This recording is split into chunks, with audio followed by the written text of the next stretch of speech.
স্বামীর শ্রাদ্ধ করতে অর্থ নেই, অসহায় স্ত্রী ও শিশুপুত্রের সাহায্যের আবেদন। চরিলাম ব্লকের উত্তর চরিলাম গ্রামের গৌতম কলোনি এলাকায় এক হৃদয় বিদারক ঘটনার সাক্ষী থাকলেন স্থানীয় মানুষজন। স্বামীর মৃত্যুর পর শ্রাদ্ধানুষ্ঠান সম্পন্ন করার মতো সামান্য অর্থ নেই অসহায় স্ত্রী শুভা পাল ও তার পঞ্চম শ্রেণীতে পড়ুয়া ছেলে শুভঙ্কর পালের হাতে। জানা গেছে, গত মঙ্গলবার নিজ বাড়িতে হঠাৎ হৃদরোগে আক্রান্ত হয়ে মৃত্যু হয় স্বপন পালের। পরিবারের একমাত্র উপার্জনকারী ব্যক্তির মৃত্যুতে ভেঙে পড়েছে গোটা পরিবার।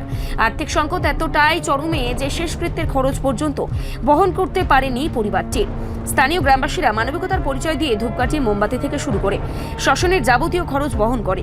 তবে সামনে রয়েছে শ্রাদ্ধানুষ্ঠানের খরচ, যা জোগাড় করা অসহায় পরিবারের পক্ষে অসম্ভব হয়ে দাঁড়িয়েছে।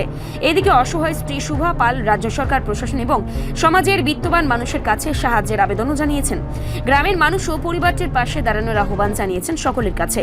এখন দেখার অসহায় ওই পরিবারটির পাশে এই সাহায্যের হাত বাড়িয়ে দেয় কিনা প্রশাসন ও সমাজের মানবিক মানুষজন।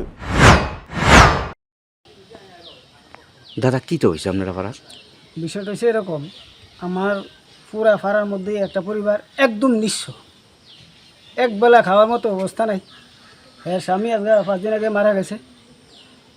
এলাকার লোক শ্মশানে গিয়ে সৎকার করে দিয়েছে। এখন সে শ্রাদ্ধ করবো 11 দিন পরে, সেই সক্ষমতা তার নাই। শ্মশানতে আসার পর এলাকার সবাই মিললে ধূপকাঠি, মোমবাতি সহ আমরা তারে কিনে দিছি।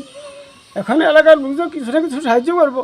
আমরা আদার্স ত্রিপুরার যে সর্বজনগণের কাছে আবেদন রাখছি, এই পরিবারটা যাতে সাহায্য করে তার বাবার বা এই মহিলার স্বামীর শ্রাদ্ধ সম্পন্ন করে দেয় এবং ছেলেরা ক্লাস করে তার ভবিষ্যতে যাতে উজ্জ্বল হয়, সেই কামনা আমরা করতেছি। পাশাপাশি ত্রিপুরা সরকারের কাছে আমরা আবেদন রাখছি।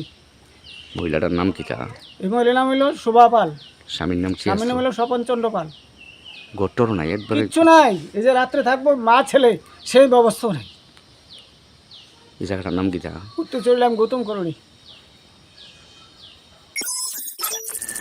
রিপোর্ট সংবাদ প্রতীক্ষা।